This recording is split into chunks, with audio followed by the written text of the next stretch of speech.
Cutting wait एनो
అంటే మనం ఎంత దౌర్భాగ్య స్థితిలో ఉన్నామో ఒక్కసారి అర్థం చేసుకోవాల్సిన పరిస్థితి ఉన్నది. అదేవిధంగా చాలా సమస్యలు ఉన్నాయి కూడా, అవన్నిటిని నిలిచాం. అదేవిధంగా కేంద్రంలోని నరేంద్ర మోడీ గారి ప్రభుత్వం రైతుల పట్ల ఎంత సిద్ధశుద్ధిగా ఉంది. రైతులు బాగు చేయాలా, రైతుల ఆదాయాలు రెట్టి చేయాలా, రైతు బాగుంటేనే రాష్ట్రం బాగుంటుంది, దేశం బాగుంటుందనే ఆలోచనతో చాలా సంక్షేమ పథకాలు చేయడం జరుగుతుంది. రైతులకు మద్దతు ధర విషయంలో ఇప్పటి వరకు ఏ ప్రభుత్వం గతంలో చేయనంత విధంగా 1345 రూపాయలు ఈ ప్రభుత్వం రాగానే ఉంటే ఇలా 2200 రూపాయలు కోటి గంటలకు ధర ఉందంటే ఇది నరేంద్ర మోడీ గారి ఘనత అని చెప్తా ఉన్నాం. అదేవిధంగా మొక్కల ధర కూడా గతంలో 1345 ఉంటే ఇలా 2090 రూపాయలు ఉన్నది. అంటే ఈ విధంగా చాలా మద్దతు ధరలు పెంచుతూ రైతుల ఆదాయాలు రెట్టింపు చేసే విధంగా చూస్తున్న ప్రభుత్వం నరేంద్ర మోడీ ప్రభుత్వం. అందరూ మహానుభావులను అందించినటువంటి ఈ అంతర్గామ గ్రామానికి రావడం నిజంగా అదృష్టంగా భావిస్తున్నాం. మీ అందరు కూడా మరి పేరు పేరున నమస్కారాలు తెలియజేసుకుంటూ, ఏ గ్రామం నుంచి అయినా మరి ఒక వ్యక్తి ఎదిగిందంటే ఆ గ్రామ అభివృద్ధికి, ఆ ప్రజల ఆర్థిక అభివృద్ధికి తోడ్పడతారని చెప్పి అందరూ అనుకుంటారు. కానీ మాకు తెలిసినంత వరకు ఇక్కడ డబుల్ బెడ్రూమ్ నిర్మాణం అందరికీ సరిపోయాన్ని కట్టడం లేదేమో అని చెప్పి మేము అనుకుంటున్నాం. కట్టిన డబుల్ బెడ్రూమ్ కూడా ఇవ్వలేనటువంటి పరిస్థితిలో ఈ రోజు ఈ ప్రభుత్వం ఉన్నది.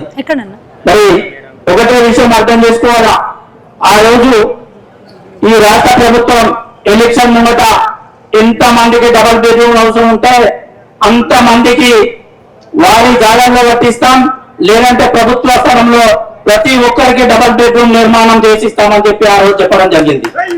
దయచేసి మీరు అందరూ అర్థం చేసుకోవాలా, బీజేపీ ప్రభుత్వాన్ని దయచేసి మీరందరూ ఎన్నుకొని మరి భారతీయ జనతా పార్టీ అభ్యర్థిగా ఇవాళ జగిత్యాల నియోజకవర్గానికి మా భోగసారం చెల్లెకు టికెట్ ఇచ్చారు కాబట్టి మీరందరూ కూడా పువ్వు గుర్తు కోటేసి గెలిపించాల్సిందిగా కోరుకుంటూ నేను సెలవు తీసుకుంటున్నాను. విషయాలు బాగా ఉన్నాయి. ఎందుకంటే గతం నుంచి చాలా సంవత్సరాల నుంచి ఇక్కడ నుంచి పెద్ద నాయకులు వెళ్ళింది, ఈ ఊరు నుంచి పెద్ద పెద్ద నాయకులు, మంచి మంచి ఎమ్మెల్యేలు ఇచ్చిన గ్రామం.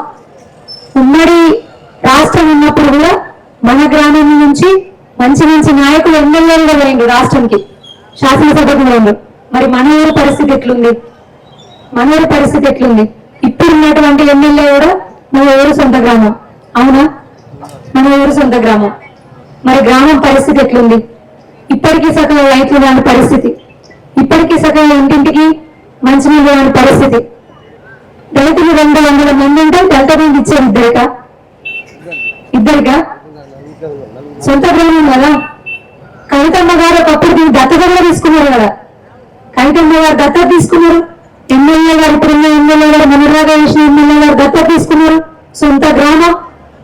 మరి సొంత గ్రామం పరిస్థితి గిట్లుంటే ఇక జగిత్యాల నియోజకవర్గంలో 2 మున్సిపాలిటీలను 99 గ్రామాలను వాళ్ళు చూసుకుంటారు, అవునా? ఎవరైనా ముందస్తుగా చూస్తే ఆ ఎమ్మెల్యే సొంత గ్రామం అట అందుకే ఇంత మంచిగా ఉంది అనేటట్టు ఉండాలి. కానీ ఇప్పుడు ఎట్లా కనబడుతుంది? ఎమ్మెల్యే సొంత గ్రామం ఇదా? కవిత గారు దత్త తీసుకునే గ్రామం, కేసీఆర్ బిడ్డ దత్త తీసుకునే గ్రామం ఇదా? కనీసం ఈ గ్రామంలో వాళ్ళు ప్రెస్టీజియస్ గా చెప్పుకుంటున్నారు కదా, డబుల్ బెడ్రూమ్ ఇల్లు రాష్ట్రంలో అందరికి ఇస్తున్నామని. ఇంకా ఎన్నొచ్చినాయి? మొన్నటికి మొన్న నేను వచ్చి కొట్లాడినా, అవునా? మీ అందరికీ చూపించిన పెచ్చులు ఊడిపోతున్నాయి, తలుపులు వాగిపోతున్నాయి, గోడలు విరిగిపోతున్నాయి. ఇంకా ఇయ్యారా మా వాళ్ళకు? మీ సొంత గ్రామంగా ఇచ్చుకోండి, జగిత్యాలు ఎక్కడ ఇచ్చుకోలేదని సొంత గ్రామంగా నన్ను ఇవ్వండి, కొంచెం జరంతా మీ పర్వాలను నిలబెట్టాలని అడిగితే నేను అడిగిన తెల్లవారే ఇక మా అన్నలు మేమందరం వచ్చి మా ప్రెస్ మిత్రులు ఉన్నారు ఇక్కడ, మీ అందరూ చూపించాలి అవన్నీ. మీ వల్ల కూడా మళ్ళీ మస్తు మంది వచ్చింది నాతో పాటు అప్పుడు కొట్లాడడం ఏంటో తెలుసుకున్నామని. వచ్చినాక తెల్లవారు మళ్ళీ వేసిర్రు, మళ్ళీ కొంచెం పెయింట్ వేసిండ్రు వాటికి. ఇక వచ్చి అమ్మ వేసేలో నిలబెట్టిపోతుందని కొంచెం పెయింట్ వేసిండ్రు. పెయింట్ వేసి ఇచ్చిందా లేదా, మీతో గృహప్రవేశం చేపించిందా లేదా అంటే అది లేదు. 10 సంవత్సరాలు ఉన్నట్టే కదా ఎమ్మెల్యే. 5 సంవత్సరాలేమో రాష్ట్రంలో ప్రభుత్వం ఉంది, టీఆర్ఎస్ ప్రభుత్వం. ఈయనకి ఇక్కడ అనాధికారిక ఎమ్మెల్యేగానే చలనమైంది. ఇంకా 5 సంవత్సరాలు ఎమ్మెల్యే బాధ్యత ఉన్నాడు, కవిత ముందునే ఉంది. మరి ఏమైంది? కనీసం డబుల్ బెడ్రూమ్ లేయరా? దళిత బంధువులు ఎక్కడెక్కడో చెప్పిండు, ముందు దళితులందరికీ ఇవ్వచ్చు కదా. సరే బీసీ బంధు ఎంతమందికి వచ్చింది? గాలి ఇద్దరే ఉన్నారు, బీసీ ఇద్దరే ఉన్నారు. అంటే గాలిద్దరే ఓట్లు వేయాలనా? దళిత బంధు వచ్చిన దళితులిద్దరే ఓట్లు వేయాలనా? సరే ఎంత డబుల్ బెడ్రూమ్ ఎట్లా ఇవ్వలేకపోయాడు? కనీసం జాలి నెలకు 3 లక్షలు ఇప్పిస్తాను. ఎంతమందికి వచ్చింది, ఎంతమంది తీసుకొని ఇల్లు కట్టుకున్నారు? సొంతలు కదా, జరంత మంచిగా చూసుకోవాలి కదా. గరీబుల ఆలోచన వేయండి అక్క, గరీబులు ఒక్కసారి ఆలోచన వేయండి. అంటే సొంత గ్రామాల్లో పట్టించుకోలేని వారు ఇక మిగతా గ్రామాలను పట్టించుకుంటారు. కవితమ్మ గారికి కవితమ్మ గారు ఎంత నిలబడితే ఈ గ్రామాల నుంచి ఒక మహిళ నామినేషన్ వేసింది అగెనిస్ట్ గా. అంటే ఎంత దారుణంగా వ్యతిరేకత ఉంది బీఆర్ఎస్ కి సొంత గ్రామం నుంచి అనేది అర్థం చేసుకోవాలి. అవునా? అది అర్థం చేసుకోవాలి మనం. ఇక మీ చెల్లి వచ్చింది, ఒక్కసారి చూడండి, మీకోసం కొట్లాడుతుంది.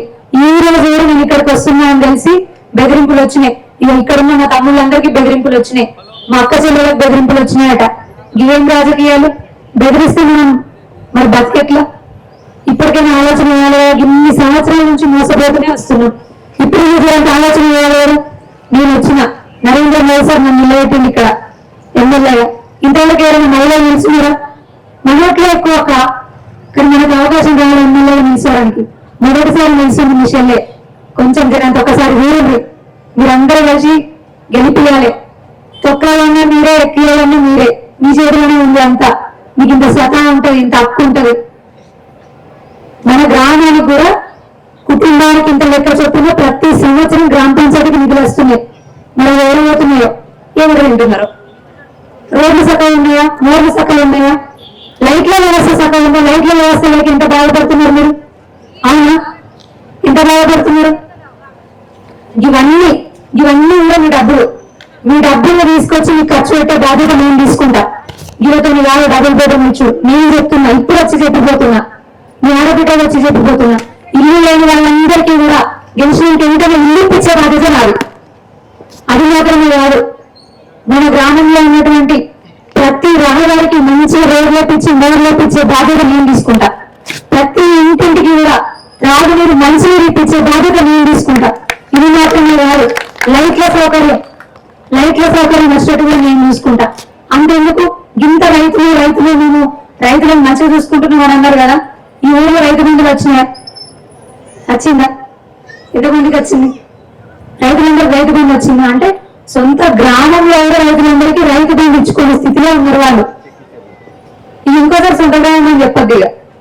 అవునా? సొంత గ్రామం అనుకున్నప్పుడు సొంతలో ఉన్నప్పుడు ఫస్ట్ సొంతలో మంచిగా చేసుకొని మిగతా పక్కన చేసుకోవాలి కదా.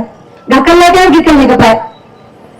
ఈ రోజు నరేంద్ర మోదీ గారి ప్రభుత్వం బీజేపీ పార్టీ ప్రతి క్వింటాల్ వరకు 3,100 పెంచింది.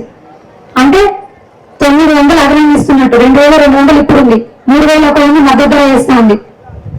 ఒక ఎకరానికి ఒక పంట 20 క్వింటాలు పండినాయి అనుకోండి, అందాగా అంటే 20,000 దాకా వస్తున్నాయి. అదనంగా 20,000 దాకా వస్తాయి. 2 పంటలకి 40,000 వస్తాయి. అంటే అదనంగా 40,000 ఇచ్చినట్టే బీజేపీ ప్రభుత్వం.